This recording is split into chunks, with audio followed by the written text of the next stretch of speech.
Amen. Tunay nga pong napakasarap sa presensya ng Panginoon. Amen? Amen. Ano ko nga? So, magandang umaga, church. Magandang umaga sa ating mga kapatid, sa ating online world. No? Tunay nga na napakabuti ng Panginoon, napakadakhila niya sa buhay po nating lahat. Amen? So, bago po tayo magsimula, tayo po'y manalangin. Hallelujah. Yes, Lord. Hallelujah. Lord, dakila ka, Panginoon. Kabutihan mo, O Diyos, na hindi mapapantayan, Panginoon. Katapatan mo, wala pong katulad, O Diyos. Salamat, Panginoon, dahil lagi mo kaming niyayakap, Panginoon. Lagi mong pinaparamdam sa amin na yung presensya mo ay sapat, Panginoon, sa aming mga buhay, Lord God. Salamat, Panginoon, sa mga ganitong pagkakataon, O God, na niyayakap mo ang bawat isa, na pinaparamdam mo kung gaano kami kahalaga sa iyo, Panginoon. Kung gaano mo kami kamahal, Panginoon. Maraming salamat, Lord God. Lord, dinadakila ka namin. Tinataas ka namin. Binibigay namin ng pagluwalhati at pagdakila dahil ikaw lamang ang karapat-dapat na tumanggap nito, Panginoon. Ang puso namin, Panginoon, ay nag-uumapaw sa kagalakan, Panginoon. At maraming salamat, O Diyos. Lord, sa umagang ito, aking dalangin na yung mga salita, O God, ay maging buhay sa aming mga puso, Panginoon. Na Lord, lahat na makakarinig nito, Panginoon, ay magbabago ang buhay, Panginoon. Na ito, Panginoon, ay magre-rema at malalakaran po namin, Panginoon. Dahil ito po yung nais mo, Panginoon, na hindi lamang namin marinig, O God, bagkus ito po ay apply namin sa aming mga buhay, Panginoon, para maging katulad ka namin, Panginoon. Maraming salamat, O Diyos. Dalangin ko, Panginoon, na patuloy na ibuhos mo ang iyong presensya, na patuloy na kumilos ang iyong banal na Espiritu sa lugar na to, Panginoon. And we are ready to receive from you, O God. Thank you so much, Father God, in Jesus' name. Amen and amen. Amen. Amen. Good morning, church. Good morning. Amen. So, sino pa po yung may hangover last week sa ating Mother's Day? Mukhang wala na. Na-bless po ba yung mga nanay? Oh, I hope and I pray po na siguro nagbago na yung pananaw natin, no, sa ating mga sarili na bilang mga nanay. That we are far more than, amen, tayo po ay mahalaga pa sa yaman ng mundo. Amen. Amen. So, sa umaga pong ito, nais ko pong ibahagi sa inyo ang salita ng Panginoon with the title of Where God Leads, He Guides, He Provides. Ano po sa Tagalog?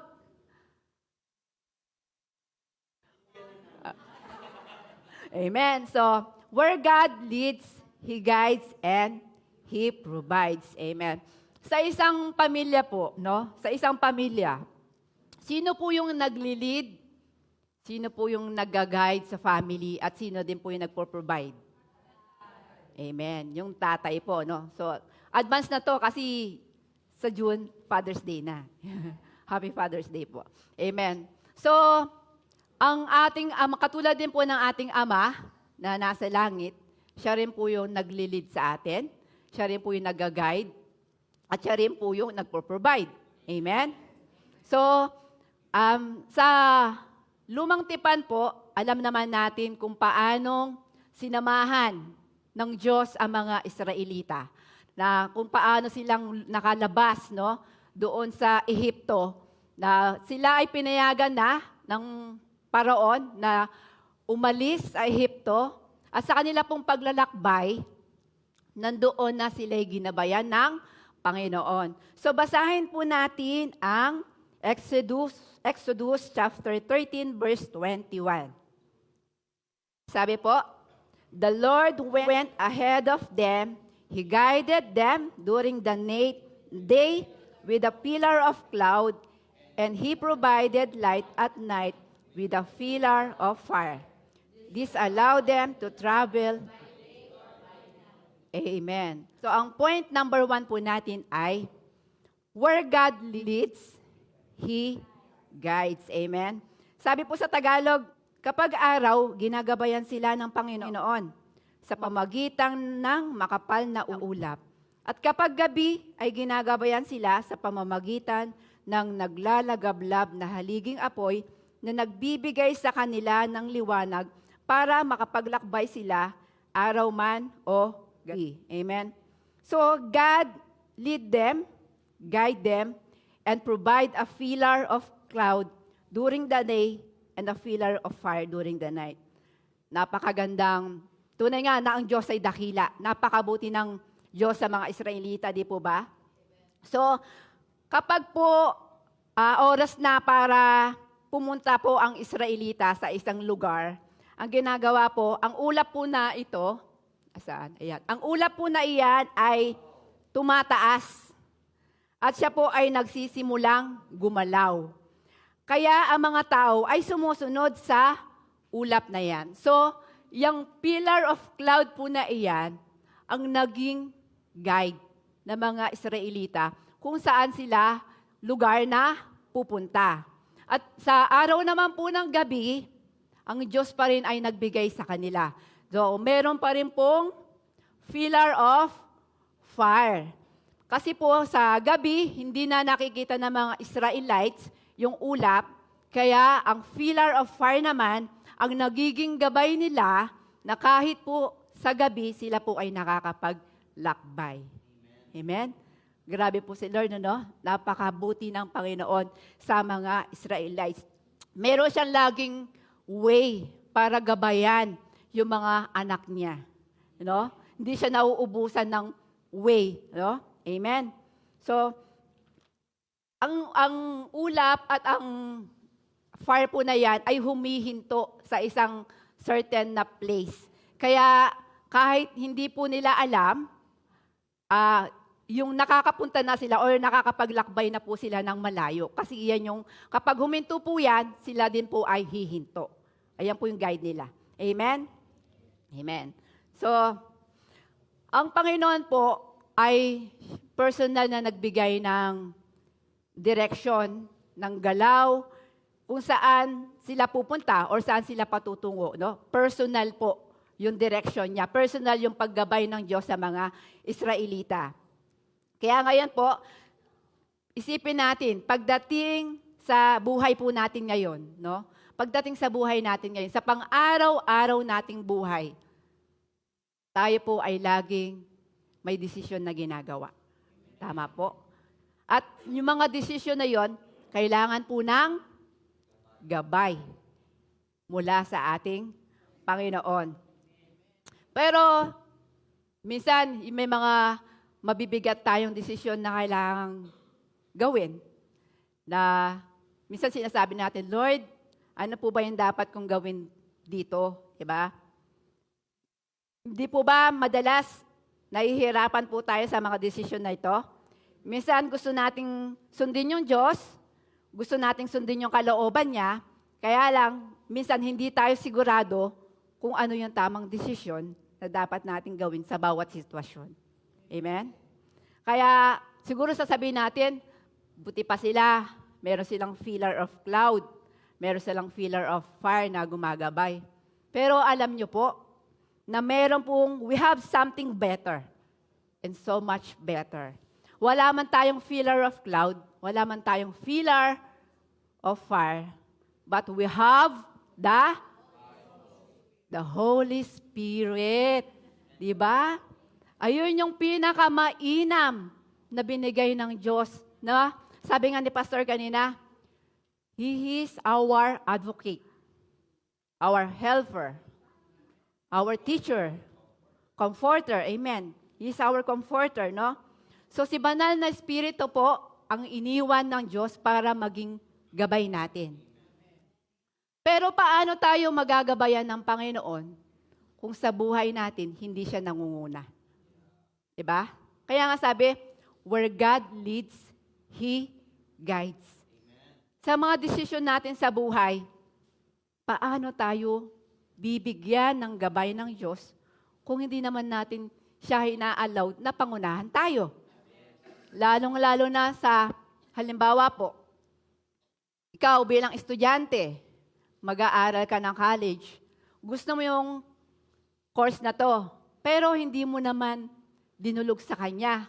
Hindi mo naman hiningi yung, Lord, ikaw, i-lead mo po ako kung ano po yung course na dapat kong kuhanin. So, nag-decide ka, on your own, sarili mong kalooban, ginawa mo, nag-enroll ka, pero at the end of the day, nagsisisi ka. Diba? Kaya napakahalaga po na sa bawat desisyon, lagi nating hinihingi muna na, Lord, pangunahan mo ko sa bagay na to. Lalo na sa mga finances.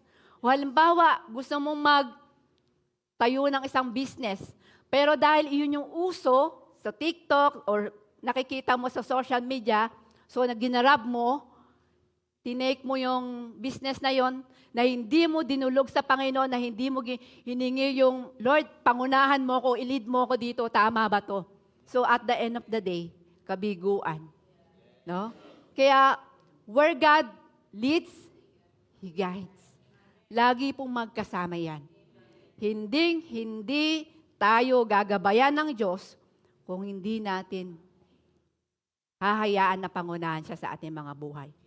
Grabe po, no? Napakadakila ng Diyos. Sino ba tayo para pag-aksaya niya ng panahon na ililid niya yung mga buhay natin? Nakatulad ng isang pastol na mga tupa. Ayaw niya tayong maligaw ng landas. Siya yung nagiging guide natin. Amen? Amen. Kaya, sabi nga po dito, sabi po, alam niyo po yung kwento na isang tao na si Jonah. Hindi po ba si Jonah po ay binigyan ng direction ni Lord, o instruction ni Lord na pumunta ka sa Nineveh para balaan yung mga tao doon dahil sobrang sama na ng ginagawa nila. So, binigyan si Jonah ng instruction ni Lord na puntahan. Pero ano po yung ginawa ni Jonah? Siya po ay pumunta sa ibang direksyon, sa Tarsis, no? So, doon po sa ginawa ni Jonah, lumayo siya doon sa guidance ni Lord, no? Kaya, kapag po ang isang tao lumayo sa guidance ni Lord, kapahamakan ang mangyayari, no? Alam naman natin kung ano yung nangyari kay Jonah, di po ba? Yung barkong sinakyan niya ay muntik na lumubog. At siya ay kinain ng malaking isda. Grabe si Lord, no? Kahit gano'n na si Jonah, nag-provide pa ng isda para hindi siya malunod. Di ba? Kinain siya, di ba? So, ayun po, no? Sabi po dito sa Psalms 139, verse 10, wherever I go, your hand will guide me. Your strength will empower me. Amen. Grabe si David po ang nagsulat nito, no? Kumbaga, nung sinulat ni David to, buong sinseridad at tunay na ina-acknowledge niya yung guidance ni Lord sa buhay niya. Lord, wherever I go, saan man ako pumunta, yung kamay mo yung magiging gabay ko. No? I pray po na ito po yung lagi natin maging prayer. Na ito yung maging desire po natin. Lord, wherever I go, your hand will guide me. Ano man po yung maging desisyon ko, Lord, ano man yung gagawin ko mga desisyon, your hand will guide me. Amen? Amen. So, sabi nga po, saan man tayo pumunta, gagabayan po tayo ng Diyos, and His strength will empower us. No? Kaya wag po nating ine-neglect yung kahalagahan po ng guidance ni Lord sa ating mga buhay. Amen. So, nasa point number 2 na po tayo. Point number 2, where God leads, amen. Where God leads, He provides. So, basahin po natin ang Isaiah 58, verse 11. The Lord will guide you continually, giving you water when you are dry, and restoring your strength. You will be like a well-watered garden, like an ever-flowing spring. Amen. Sabi po sa Tagalog, palagi ko kayong papatnubayan at bubusugin. Kahit na mahirap ang kalagayan ninyo, palalakasin ko kayo at kayo'y magiging parang halaman ng sagana sa tubig at parang bukal na hindi nawawalan ng tubig. So, ang sabi po doon, the Lord will guide you continually. Yung pong praise na yan, no? Yung pong praise na yan, speak to God's faithfulness, katapatan ng Panginoon, at yung His commitment to leading His people. Ibig sabihin po, walang katapusan na tayo ay pangungunahan ng Diyos sa ating mga buhay. The Lord will guide you continually. Hindi yung pang isang araw lang. Hindi pang araw-araw. Buong buhay natin, gagabayan tayo ng Panginoon. Amen. So, next po ay giving you water when you are dry. So, yung pong water, no, symbolically po niyan ay sustenance, refreshment, syempre, refreshment, spiritual, nourishment. So, where God leads, He provides the sustenance, refreshment, and our spiritual nourishment. Amen? Kumbaga, yung hindi na tayo mauuhaw because Jesus is our living. Amen. Praise the Lord, no? So, God's provision in times of need, no? God's provision in times of need, it emphasizes yung kakayahan ng Diyos na masatisfy po yung spiritual and emotional na pagkauhaw po natin. And this is the truth, mga kapatid. Only Jesus can satisfy us. Wala na po, wala na. Only Jesus. Amen? Kaya kung kayo ay nauuhaw, lumapit kayo sa living water, which is Jesus Christ. Amen. Amen. And next po, restoring your strength. So, where God leads, He will restore our strength. So, sino po nanghihina ngayon dito? Physically and spiritually. May mga nanghihina po ba? Don't worry because sabi ni Lord, I will restore your strength. Amen? So, ito po yung papanumbalikin ng Diyos ang ating mga lakas dahil siya ang pinagmumulan ng ating lakas. Amen? Sa mga sandali po na tayo po ay pagod at nasa mahina, ang Diyos ang magpapanumbalik ng ating lakas. Nagpapahintulot sa atin na ipagpatuloy po natin ang ating paglalakbay ng may panibagong sigla. You will be like a well-watered garden, like an ever-flowing spring. Amen. So, ito po ay naglalarawan ng kasaganahan, ng sigla, at patuloy nating paglago. Amen. Siyempre, ang isang halaman or ang isang puno na nakatanim sa batis na punong-puno ng tubig, siya po ay malago, diba? Mamumunga. At ganoon po yung gagawin ng Panginoon sa atin kapag hinayaan natin siyang nilid tayo. Amen. Amen. Mayayari na po tayo. So, pakisabi niyo po sa katabi niyo, allow Him to lead you. And to guide you. And He will provide for you. Amen. So sabi po, there is a place, no? Mayroong lugar ng provision na inilaan ng Diyos para sa atin. Naniniwala kayo? Amen. So kung gusto po natin ma-experience yung place of provision, pero ito pong place of provision na to, hindi lang na natatapos sa material things. The Lord can provide you healing, strength, reconciliation, restoration. Diba? Kumbaga yung material things, ano na lang yun, bonus na lang ni Lord. Pero yung provision na binibigay ng Diyos, hindi lang doon natatapos. No? More on spiritual, na kung saan tayo ay lumalago. Amen? Amen. So, saan ako? Wait lang. Amen, nawala ako. Ayun.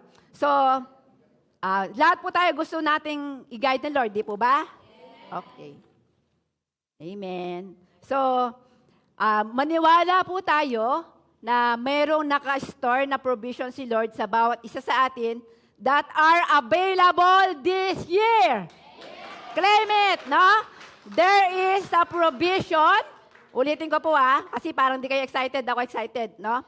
I believe na may mga naka-store na provisions. Amen. Si Lord, sa bawat isa sa atin, that are available this year. Claim it, claim it. Amen. We claim it, Lord. So, yung mga pinagpe-pray nyo, He will provide. Amen. Okay? Amen, Lord. Baka po may leading sa inyo, ginaguide kayo, hindi nyo ginagawa. Ay, joke lang. Joke lang. So, He will provide the wisdom. Kung ano kailangan natin, He will provide the wisdom, the anointing, the healing, the reconciliation, restoration, miracles. Miracles. Sino nangangailangan ng miracles? Signs and wonders. Amen. Lahat po yan ipoprovide ng Panginoon sa atin if we allow Him to lead us. So, yun lang po yung key. Yun lang yung susi para maranasan natin yung gabay at yung provision niya. We need to allow Him to work in our lives. Amen. Praise the Lord. Amen. Sabi po sa Psalms 37, verse 23, the Lord directs the step of the godly. He delights in every detail of their lives. So, yung in every detail of their lives, no? Grabe. Ang Diyos po ay interesado even sa pinakamaliit na detalye ng ating buhay. Ganon niya tayo kamahal, no? Even yung love life mo, interesado si Lord. Kaya dapat, pagdating sa love life, Lord, i-lead mo nga po ako. Siya na ba? Diba? O yung mga youth, huwag kayong magmadali.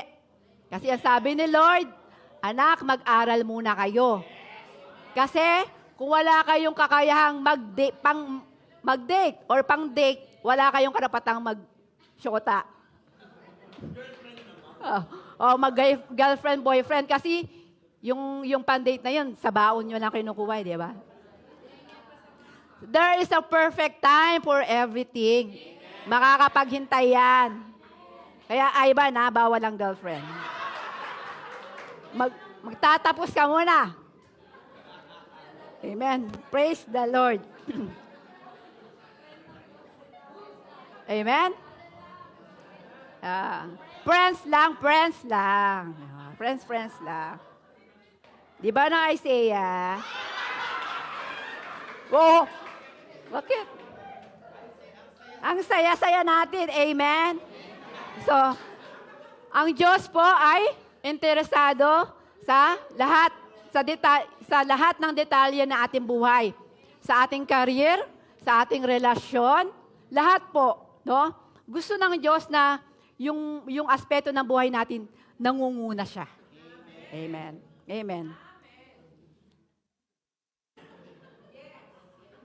Amen. Kaso po, problema, madalas po, yung mga small things na yun ng buhay natin, ginaano natin, take for granted. Kasi mas nakapokus tayo sa malalaking bagay. Pero sabi ng Panginoon, doon siya magsisimula, doon sa mga small things ng buhay natin. Nakapag doon sa mga maliliit na bagay na yon, pinangungunahan niya na, hindi ibig sabihin, mas higit doon sa malalaking bagay ng buhay natin. Diba? Sabi nga, kapag daw tayo ay napagkatiwalaan sa maliit na bagay, mas mapagkakatiwalaan niya tayo sa malaking bagay. Amen. So, kailangan po ay makita natin or mahanap natin yung kagalakan. Kagalakan sa pagsunod sa kalooban ng Panginoon at yung paano niya tayo i-direct, yung direction niya sa ating buhay, no? Let's find the joy in following God's will and His direction, no? Sabi nga po, mayroong mas higit na meaningful purpose yung buhay natin. No? Ano po yung meaningful purpose ng buhay natin? Ito po yung tayo ay to partner with God to fulfill the Great Commission. Amen? So, kapag tayo ay gusto natin kunwaring mag-share ng gospel, no? Pero natatakot tayo sa rejection. Come to God and He will give you the courage, the boldness. Diba? Lord, ilid mo nga po ako dito. Gusto ko pong mag-share Gusto ko pong sharean tong tao na to. Siyempre, bago ka kikilos, kailangan hihingi ka muna ng gabay niya. And He will guide you. No? At siya yung mag-strengthen sa'yo. Siya yung magbibigay ng courage sa'yo para magawa mo yung bagay na yon. Amen? So, ayun po. Allow the Lord to guide us. And He will provide all our needs. Amen? Sabi nga po, huwag tayong mag-alala because God will guide you and provide for our needs when we say yes to His calling. No, kapag tayo ay tumugon, nag-response tayo ng oo or yes doon sa tawag ng Panginoon, 100% He will guide us and He will provide for our needs. Amen. So, doon po sa ano na yon, nawala ko.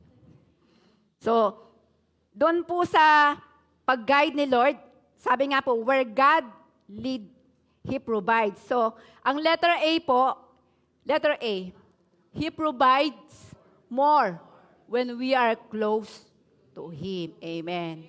Yung intimacy, no? Sabi nga po, di ba napakahirap po na sundin natin yung guide or mahirap pong sumunod at mahirap na paniwalaan ang isang guide na hindi natin kilala. Di ba? Kumbaga mayroon trust issue. Paano natin siya papaniwalaan kung di natin siya kilala? Di po ba? So, mahirap pong magtiwala. Pero kapag kilala natin siya personally, it's easy to trust that person. Amen? So, ganun po. Sino po dito yung may mga BFF? Amen. Mga close friend. Yung best friend natin, lahat ng detalye ng buhay natin, alam yan. Lahat ng sikreto natin, alam yan. Tama? Kasi, napaka-intimate ng relationship nyo. Close na close kayo. Di po ba? So, yun po yung relationship na gusto ng Diyos para sa atin at sa Kanya. Na yung every detail ng buhay natin, alam niya, binibigay natin sa Kanya, sinasabi natin sa Kanya. No? Yung closeness, kasi sabi nga, kapag close tayo, sobrang intimate ng relationship natin sa Panginoon, He will provide more and more and more. Higit pa doon sa inaasahan natin. No? And the key is the intimacy. Sabi nga po, kailangan nating hanapin ang Panginoon at siya'y ating matatagpuan. Di ba? Knock and the door will open. Open. Amen. Amen. Ang gusto ni Lord na gabayan tayo at interesado po siya sa bawat detalye ng buhay natin. Alam ko po na kung nasaan tayo ngayon, kung ano meron tayo ngayon, ilan din po dito ay bunga ng mga desisyon na ginawa natin sa buhay in the past. Amen. Yung pong buhay na wala pong guidance ni Lord, marami pong mga bad choices or mga bad decision na magagawa po natin kapag wala po yung guidance ng Panginoon. Amen? Kaya minsan po siguro ngayon, mga kapatid, nagsasuffer kayo or nag-struggle kayo sa mga broken relationship, sa mga, no? Maybe, naghihirap po tayo, bunga ng mga maling desisyon natin in the past, maliban. Na? Kung tayo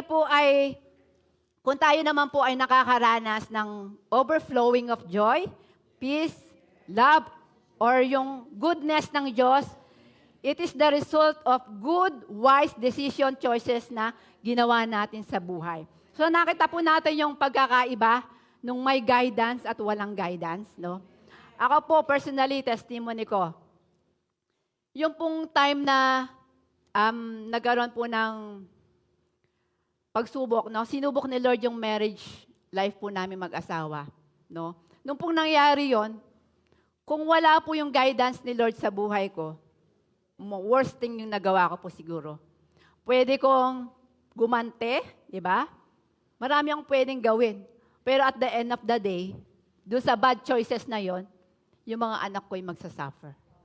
Magsasuffer ako sa broken relationship or broken marriage, no? But when I allow the Lord to lead me, when I allow Him to guide me, He provides the healing in my heart. He provides the reconciliation. And He provides the restoration of a broken relationship. No? Kaya it is God alone talaga. Ang Panginoon lang ang kikilos habang buhay may pag-asa.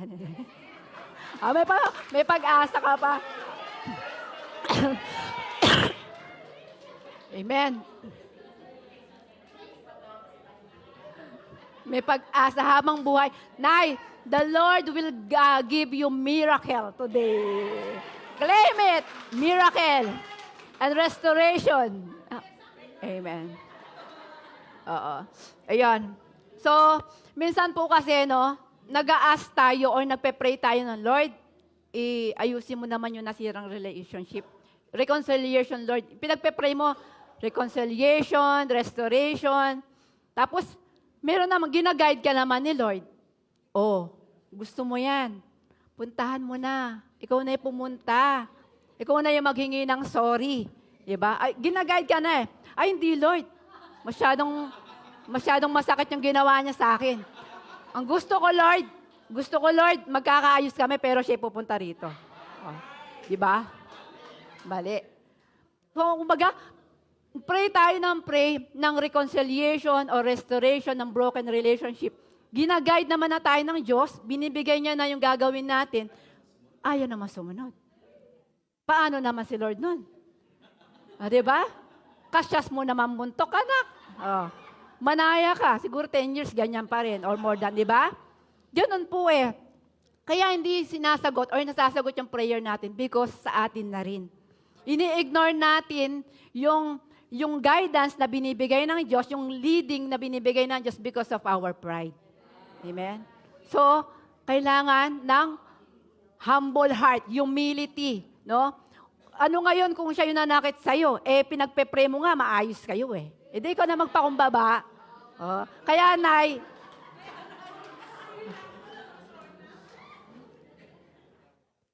yan. Amen. So, sa amin ganon.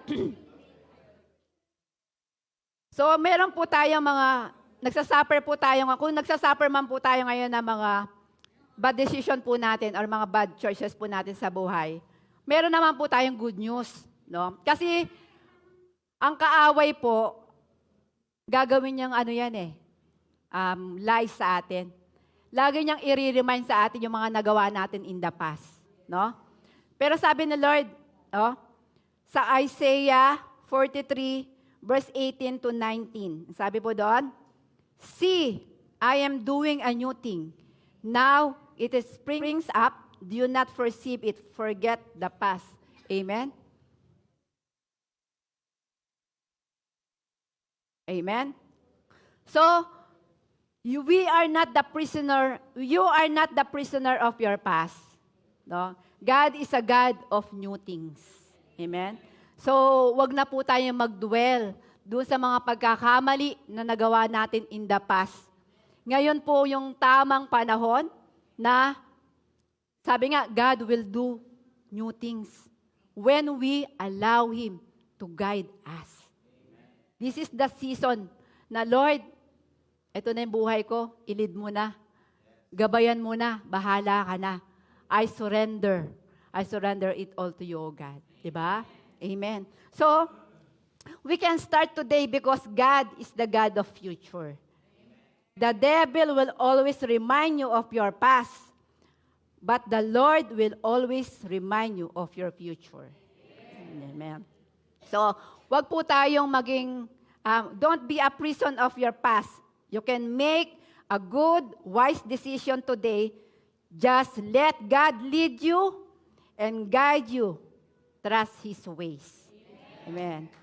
Sabi nga po doon sa Psalms 34:10, the young lions lack and suffer hunger, but those who seek the Lord shall not lack any good thing. Amen. So pag hinanap natin ang Panginoon ng buong puso, at hinanap muna natin siya, nilalagay tayo nito sa secret, safe place of God, where we lack nothing. There is no lack in the kingdom of God. Sabi po sa Tagalog, hindi kukulangin ng mabubuting bagay, no? Ang mga naghahanap at nagtitiwala sa Kanya. Amen? Mabubuting bagay, no? Kahit mga leon ay kukulangin sa pagkain at magugutom, ngunit hindi kukulangin ng mabubuting bagay ang mga naghahanap at nagtitiwala sa Kanya.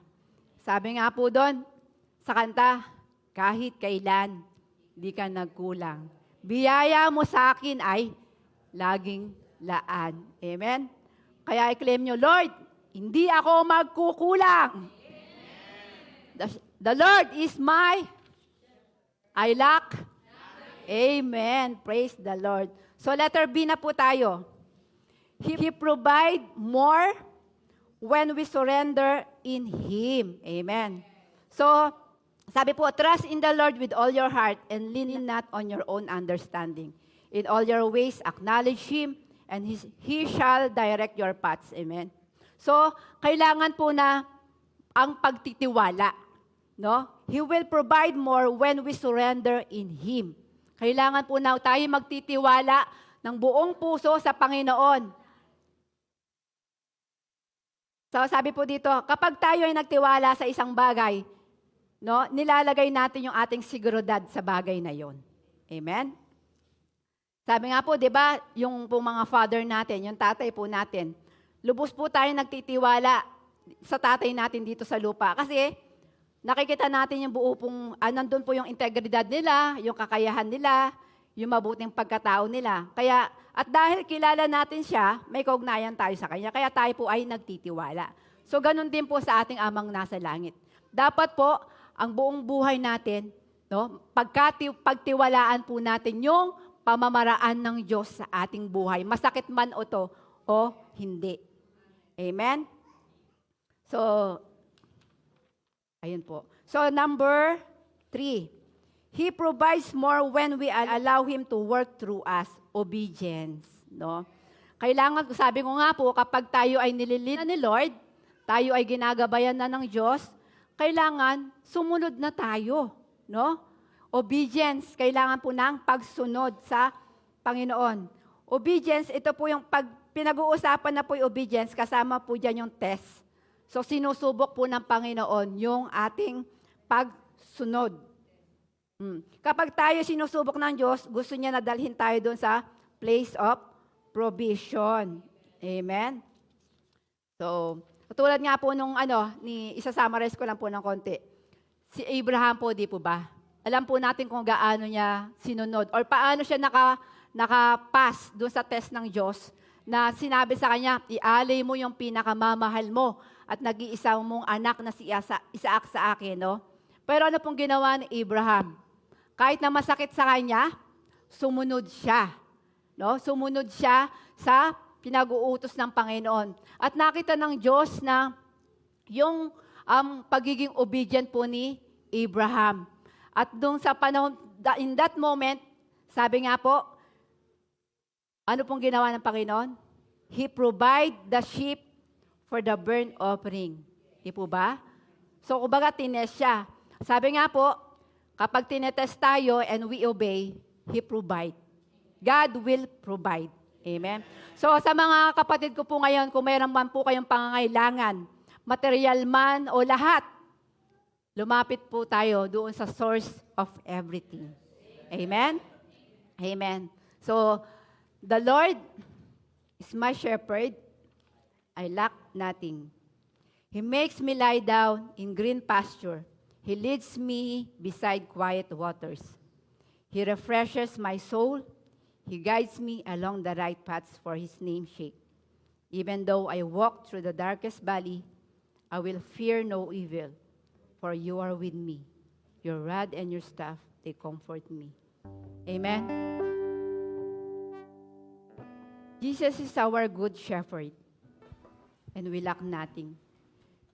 Hindi po tayo magkukulang na mga mabubuting bagay dahil He is the source of everything, the giver of everything.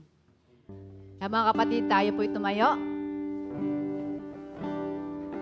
At sabi po ng Panginoon sa ating lahat, Son, allow me to lead you, to guide your steps, and my provision will follow after you. Amen.